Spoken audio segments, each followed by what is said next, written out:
지금 우리는 사순절을 보내고 있습니다. 이 시간이 되면 이제 교회에서 이제 가장 이제 자주 듣는 말들 중에 하나가 사순절이라는 말이죠. 오늘 뭐 찬양대 찬양도 사순절에 맞는 그러한 찬양으로 우리가 은혜를 함께 누렸습니다.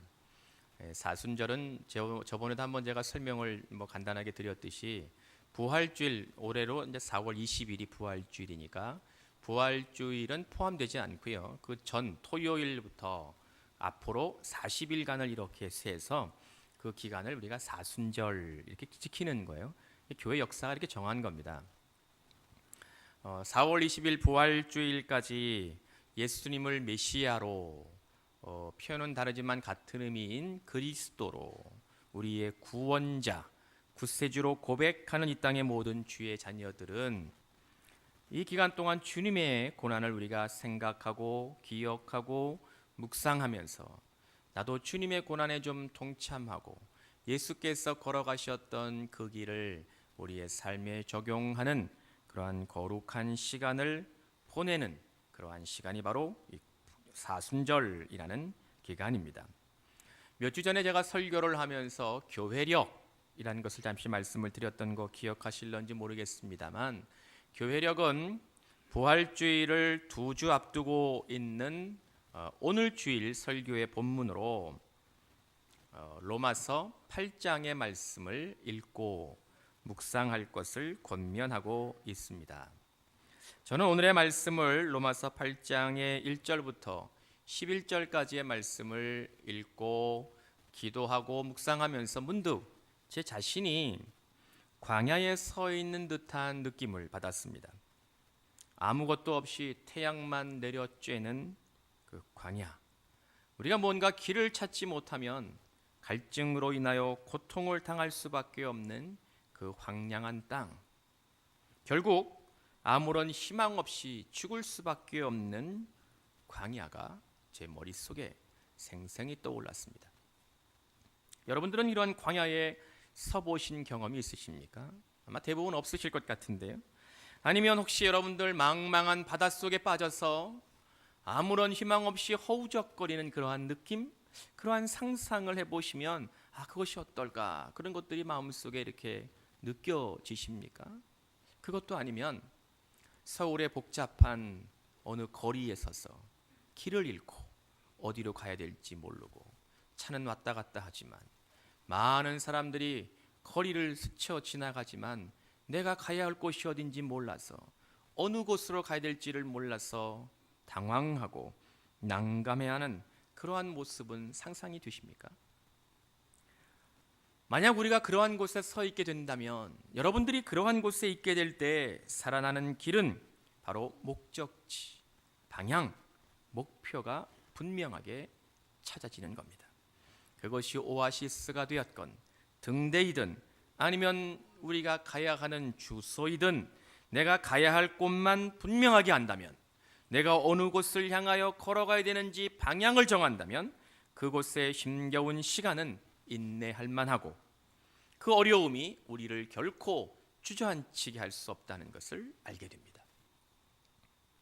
제가 말씀을 묵상하다가 문득 벌써 저에게도 꽤 오래전에 일어났던 일이지만 군대를 가서 생활하면서 가장 힘들었던 경험을 떠올려 보니까 신병훈련소에서 100km를 걷는, 100km를 행군하는 그때의 시간이었던 것 같이 여겨졌습니다. 처음으로 정말 오랜 시간 걷는 거니까요. 지금도 어디인지 정확하게 모르는 제가 받았던 사단 신병교육대가 경기도 고양군 어디쯤에 있었습니다. 6주간의 훈련을 받게 되는데 5주차가 들어서니까 100km를 걷는다고 합니다. 100km를 행군한다는 거예요. 아침을 먹고 출발해서 그 다음날 오후에 훈련소로 돌아오는 여정입니다. 아침을 먹고 출발하는데 소풍 가는 것 같더라고요. 5주 동안 훈련소에 이렇게 갇혀 있다가 처음 바깥을 나가서 길거리를 걸으니까 막 얼마나 마음이 들뜨는지 몰라요. 같이 훈련받는 동료들과 함께 막 수다를 떨면서 그냥 재미있게 소풍 가는 것처럼 그렇게 걷기를 시작했습니다. 하루 종일 걷고 늦은 시간 저녁을 먹고 얼마 걷지 않아서 날이 어두워졌습니다. 지금은 뭐 그 지역이 완전히 달라져서 뭐 어딘지 잘 저도 모르겠습니다만 일산 근처에서부터 시작된 한강을 따라서 한강 하류까지 저 이제 서해 쪽으로 걷는 거죠. 그쪽으로 이제 걷게 되었을 때는 저를 포함한 모든 훈련병들이 다 지칠대로 지쳐가지고 너무너무 힘들어할 때였습니다. 가져간 이제 수통의 물은 다 떨어졌고 몰래 싸가지간 무슨 뭐 과일 주스 이런 것도 이미 다 마셔버렸고 갈증은 갈증대로 나고 다리는 다리대로 아프고 이미 발바닥은 터져가지고 막 칼로 이렇게 째는 듯한 그 고통도 있고 너무 힘들 때였습니다. 한강을 이제 깜깜한 밤에 걷게 되는데 교관이 저희들에게 그러는 거예요. 너희들이 가야 될 목적은 어디냐? 저 끝을 봐라. 저 끝에 불빛이 보이지 않냐. 지금은 이제 거의 완전히 달라져가지고 뭐 워낙 불빛이 많아서 그게 안 보일 텐데 제가 훈련 받을 때만 하더라도 한강이 그렇지 않았어요. 뭐 그냥 이렇게 뚝으로 이렇게 있었기 때문에 캄캄한데 저 끝에 반짝반짝하는 빛이 하나 보이는 거예요. 그게 지금 백일여단이라고 그러는데 지금 있는지 모르겠어요. 백일여단에 가면 거기에 가면 너희들이 잠시 휴식을 청어척에 취하고 한 2-3시간 정도 잘 시간이 있을 거다. 그런 이야기를 이제 교관이 저희들에게 한 거예요. 한강변 일산에서부터 시작해서 저 끝까지 뭐 반짝반짝 하는데 도저히 거기를 갈 수 있을 것 같지가 않은 느낌이에요. 거의 이상으로 굉장히 멀게 느껴지고 그런데 이제는 우리들에게 목표가 생긴 거죠. 깜깜한 한강을 따라 걷는데 저 불빛까지만 가면 쉰댄다. 이런 목표가 생긴 거죠. 훈련병들이 아무런 이야기도 없이 그냥 불빛만 보고 걷는 겁니다. 아무런 생각도 없이 말도 없이 그저 그 불빛만 보고 걷고 또 걸었던 시계가 없었기 때문에 몇 시간을 걸었는지 모르겠어요. 얼마나 걸었는지 알 수 없었습니다. 결코 다가올 것 같지 않았던 그 길에 어느덧 우리는 도착했고 그곳에서 잠시 쉬었던 기억이 있습니다.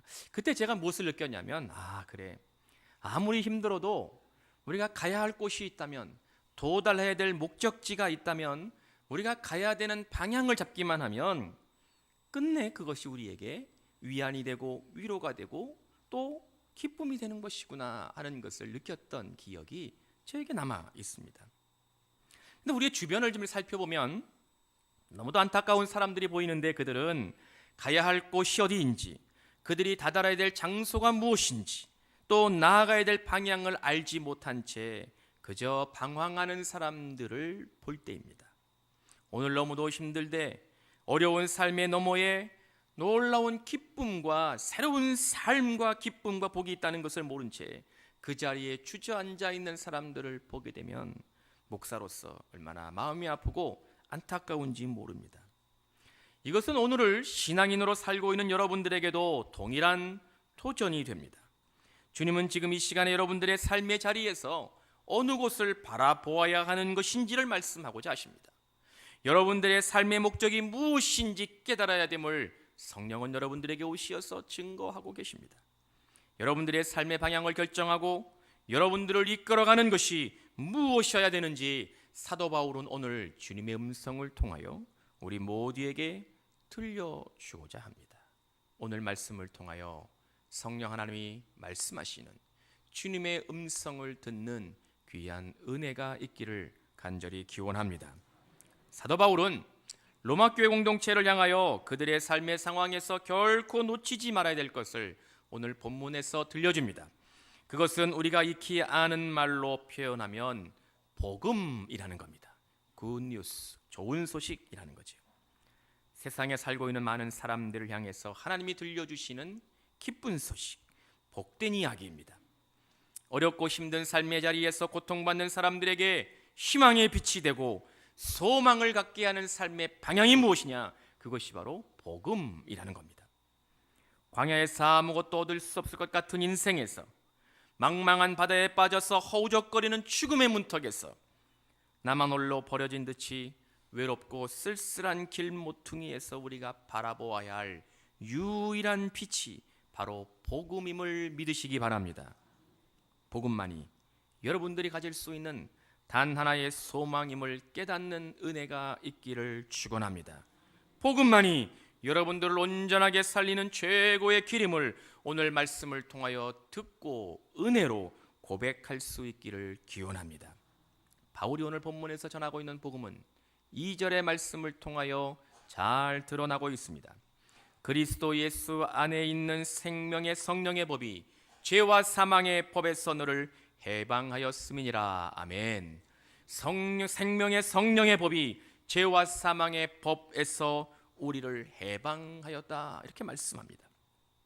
바울은 우리들에게 그리스도의 죽으심과 부활이 바로 복음이라는 것을 말씀합니다. 이러한 바울의 증거는 오늘 주의 백성으로 살고 있는 여러분들이 과연 복음에 대하여 흔들리지 않는 확신을 가지고 있는가 하는 진지한 물음이며 도전이 됩니다. 엄밀하게 이야기하면 이 땅에 살고 있는 주의 백성들, 신앙인들은 복음이 무엇인지 잘 알지 못해서, 복음이 우리에게 삶이 어떠한 것인지를 바르게 알지 못해서 구원의 확신도 없을 뿐만 아니라 복음이 무엇인지를 몰라서 세상의 유혹에 쉽게 흔들리며 넘어지고 쓰러지는 일들이 비단 얼마나 많이 일어나는지 모릅니다. 복음은 그리스도의 삶에 있어서, 그리스도인의 삶에 있어서 가장 중요한 기본이고 믿음의 삶의 토대임에도 불구하고 그것에 온전하게 서 있지 못하기 때문에 일어나는 안타깝고 슬픈 일들을 목사로서 주변에 심심치 않게 발견할 때마다 마음이 아프고 얼마나 속상한지 모릅니다. 세상의 모든 사람들은 아담 때문에 죽을 수밖에 없는 숙명을 갖게 되었습니다. 인류의 조상이었던 아담이 하나님께 죄를 지은 것 때문에 그의 후손으로 살아야 되는 우리들은 죄의 문제를 끌어안고 살 수밖에 없게 되었습니다. 그런데 하나님은 그의 아들 예수 그리스도를 이 땅에 보내시고 하늘나라에 관한 기쁜 소식 복음을 들려주셨습니다. 그리고 바울은 그리스도의 죽으심과 부활을 통하여 여러분들의 삶 동안 죽음으로 끝나는 것이 아니라 부활의 소망을 갖게 되는 복된 소식 복음을 듣게 하였습니다. 사도 바울이 오늘 본문을 통하여 증거하고 있는 매 절마다 복음의 능력을 전달합니다. 복음을 통하여 우리 안에 유전적으로 오르고 있었던 죄의 문제가 완전하게 해결되었다는 복음의 능력을 우리에게 전달하고 증거하고 있습니다. 이러한 말씀을 들으면 대부분의 성도들은 고개를 끄덕이며 하나님의 그 신은혜와 그분의 사랑을 고백합니다. 그런데 교회 공동체 안에는 복음에 관하여 듣고 복음 때문에 우리가 얼마나 은혜를 누리게 되었는지를 알고 그 복음이 우리의 삶을 얼마나 기쁘게 하는 것인지를 느끼지만 현실의 삶에서 복음 안에 살아간다는 것이 얼마나 어렵고 복음을 우리를 통하여 우리가 살아간다는 것이 불가능하게 여겨지는 것 때문에 복음이 주는 놀라운 은혜와 복음으로 말미암아 우리의 삶이 새로워지는 그 기쁜 삶을 경험하지 못하고 넘어지고 포기하고 쓰러지는 성도들을 보게 됩니다. 복음의 가치는 알지만 그 복음이 우리의 삶에 일으키는 복음의 능력을 체험하지 못하고 복음이 무엇인지 알지만 그 복음으로 인하여 우리의 삶이 얼마나 새로워질 수 있는 것인지를 경험해보지 못하고 넘어지는 성도들이 얼마나 많은지 안타까운 모습이 아닐 수 없습니다. 목사이자 대학교 교수인 앤드류 팔리 목사님은 그의 책 복음에 더할 것이 없다라는 책에서 오늘 본문에서 사도 바울이 증거하고 있는 예수님의 이야기를 이렇게 증거합니다. 진정한 구원은 육신이라는 껍데기 안에 그리스도의 생명을 소유하는 것이다. 이것은 바로 지금 이곳에서 하나님께서 하나님의 신성한 성품에 참여한다는 것을 의미하는 것이다. 한때 잃어버렸던 우리의 생명은 예수 그리스도를 통하여 이제 회복되었고 그리스도의 죽음은 우리를 하나님과 화목하게 하였으며 그리스도의 부활은 우리를 구원하였다. 아담의 죄 때문에 여러분 안에 부어주셨던 하나님의 형상은 희미해져가고 가려지게 되었지만 예수 그리스도의 십자가의 죽으심과 그의 부활을 통하여 여러분에게 이미 주셨던 그 놀라운 하나님의 성품이 하나님의 속성이 새롭게 빛을 발하게 되었습니다. 그것으로 인하여 오늘 예배하는 사랑하는 성광의 모든 성도들 한 사람 한 사람은 예외 없이 이 세상에서 의미 없는 삶을 사는 것이 아니라 하나님이 주신 뜻과 목적을 위하여 귀하게 쓰임받기 위하여 부름받았고 세워지게 되었고 하나님을 예배하는 참다운 예배자로 이 땅에서 살게 되었다는 놀라운 은혜를 누리게 되었음을 깨닫을 수 있기를 축원합니다. 이것이 바로 여러분들의 삶에 주어지는 참다운 기쁨입니다. 이것이 여러분들의 삶에서 누리게 되는 가장 근원적인 하늘로부터 얻을 수 있는 축복의 말씀이 됩니다. 이것이 바로 복음의 능력입니다. 복음의 능력은 바로 이러한 것입니다. 여러분들의 삶이 이전까지는 의미 없고 가치 없고 그저 죽음을 향하여 걸어가는 인생이었다면, 이제는 하나님이 여러분들을 부르셔서 자녀 삼으시고 그분의 뜻과 목적을 위하여 이 땅에서 여러분들을 세우시는 하나님의 은혜로 이 세상에서 하나님을 영화롭게 하고 살아갈 수 있도록 여러분들을 쓰시고 사용하신다는 것, 이것이 바로 복음의 능력입니다. 변화된 삶을 살았다는 것이 얼마나 기쁜 일인지 모른다는 것이죠. 앤드류 팔리 목사님 말같이 세상의 대부분의 사람들은 오직 죄를 짓는 길만을 선택합니다.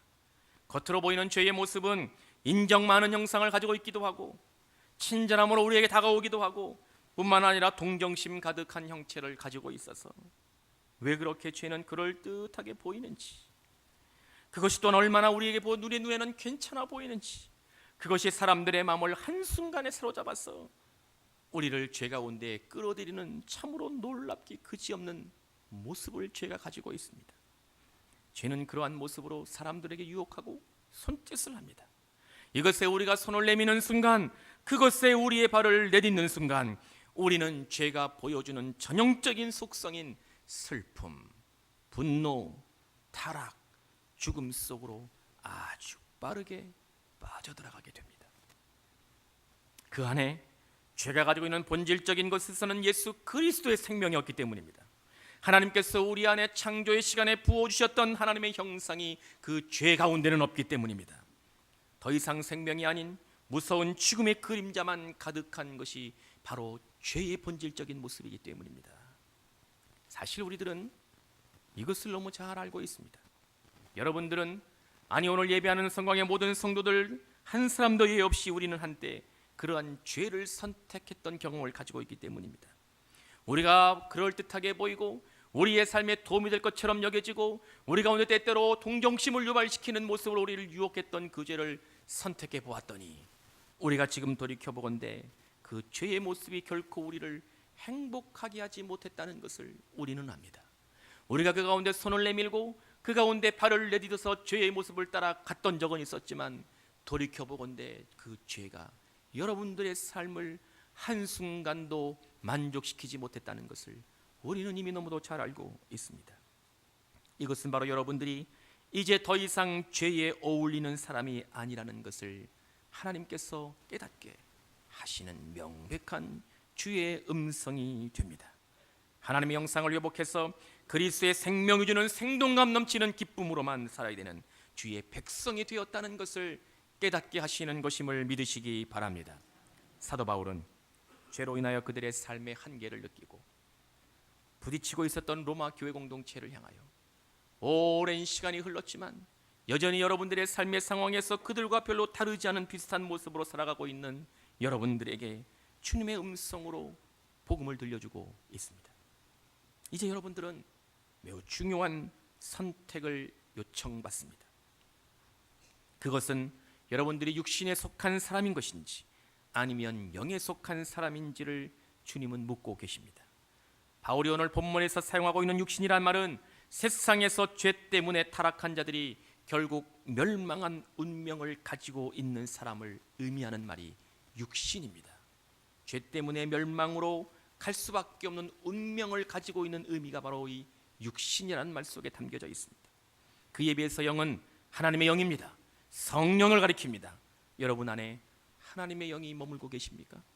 여러분들의 심령 속에 성령이 임재하고 계십니까? 아니면 죄가 여러분들의 삶을 이끌어가고 있어서 결국 영원히 죽을 수밖에 없는 운명의 끈을 아직도 놓지 못하고 쥐고 계시지는 않습니까? 조금 지난 이야기지만 우리나라 기독교 역사에 있어서 생각나는 한 사람이 말씀을 준비하는 중에 떠올랐습니다.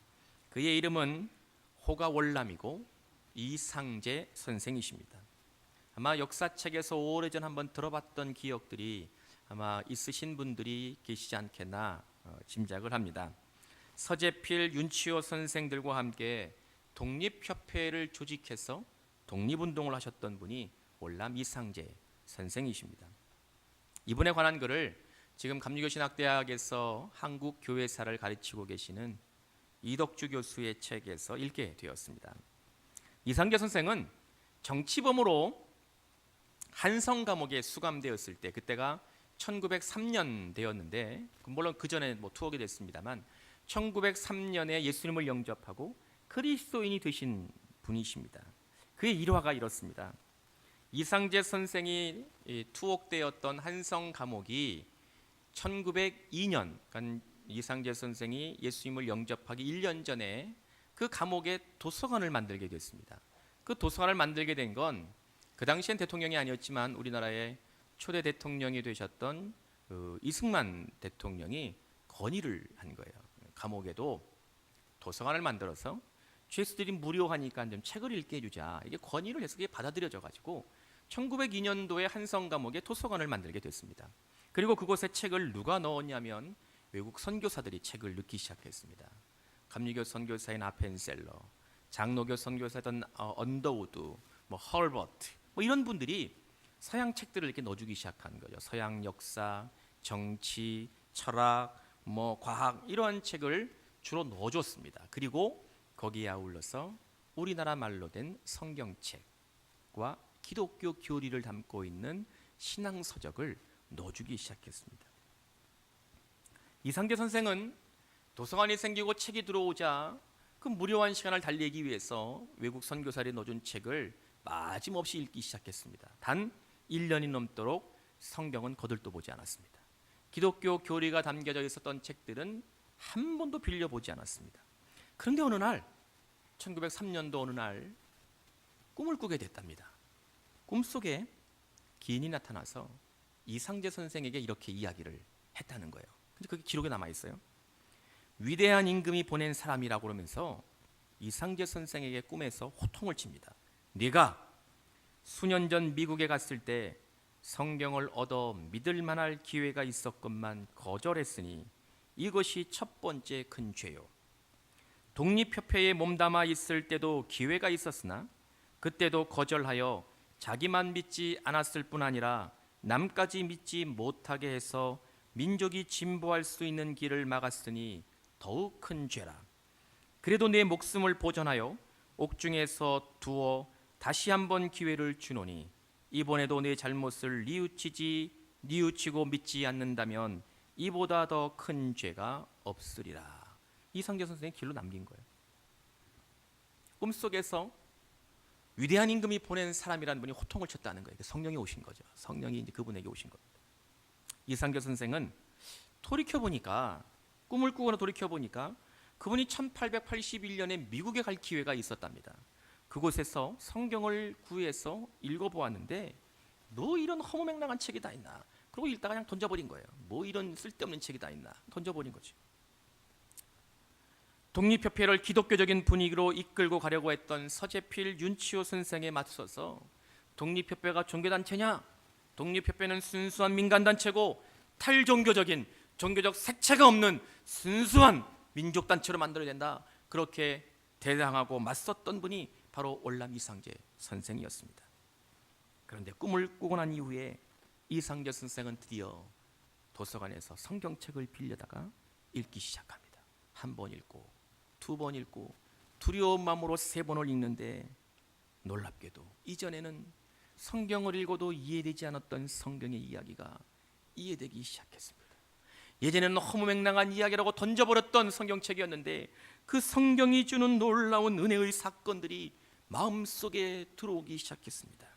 특별히 말씀이 육신이 되어서 우리를 구하러 오셨다는 구절에서 벅찬 감동의 감격의 순간을 느끼게 되었습니다. 동시에 그의 마음이 평온해지기 시작했습니다. 정치범으로 그리스도인으로 거듭나는 순간이었습니다. 그 전까지는 자기를 감옥에 넣었던 정치적인 정적을 향하여 증오와 미움이 가득했었는데 그들을 향하여 고마운 마음이 생기게 되었습니다. 지옥과 같은 감옥의 순간 생활들이 이제는 은혜의 천당으로 바뀌었다고 올람 이상재 선생은 고백하고 있는 걸 읽을 수 있습니다. 오늘 사도 바울은 저와 여러분들 모두를 향하여 우리는 육신으로 하나님을 기쁘게 할 수 없다고 말씀하고 있습니다. 오직 예수 그리스도 안에 계셨던 생명의 성령의 법이 여러분 안에 동일하게 임하실 때, 하나님의 영이 여러분들의 삶에 함께 하실 때야 비로소 여러분은 하나님을 기쁘시게 하는 은혜의 삶을 살게 됨을 믿으시기 바랍니다.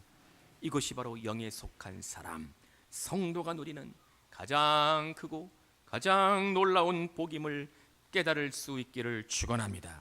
오늘 말씀 11절의 말씀을 보면 너희 죽을 몸도 살리시리라 증언하고 있습니다.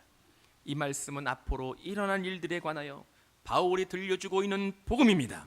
하나님의 영이 함께 하시는 그분의 자녀는 비록 오늘의 삶은 죽을 몸을 가졌고, 오늘은 우리의 삶의 육체의 한계 상황에 있어서 고통과 어려움 속에 빠져 있지만, 궁극적으로 하나님이 사랑하시는 그분의 영을 부어주셨던 하나님의 백성에게는 하나님께서 새롭게 하시는, 그분의 일을 위하여 쓰고자 하시는 놀라운 역사와 축복을 누리게 되는 은총을 경험하게 될 것임을 말씀하고 있습니다. 우리 사랑하는 성광의 모든 성도들에게 하나님의 영이 임하시기를 축원합니다. 여러분들의 삶의 자리에 성령이 동행하시고 역사하시고 성령이 여러분들을 이끌어 가시는 은혜의 삶을 사시기를 기원합니다. 사순절을 보내며 그리스도의 고난을 기억하고 여러분들 삶 안에 하나님의 은혜의 순간들이 느껴지며 복음의 능력이 보다 분명해지고 복음의 능력으로 승리하는 기쁨을 누리실 수 있기를 간절히 축원합니다. 기도하겠습니다. 전능하신 하나님, 사순절을 살아가며 우리에게 말씀하시는 복음의 능력을 우리 모두가 누리며 경험하게 하여 주옵소서. 우리 안에 오늘 들려주셨던 주의 음성이 우리의 삶에 적용되게 하시고 실제가 되어 나타나게 하셔서 이 시간 오늘 하루를 살아가는 우리의 성광의 성도들의 삶의 상황 속에 복음으로 새로워지는 은총을, 기쁨을 맛보게 하여 주옵소서. 예수님의 이름으로 기도하옵나이다. 아멘.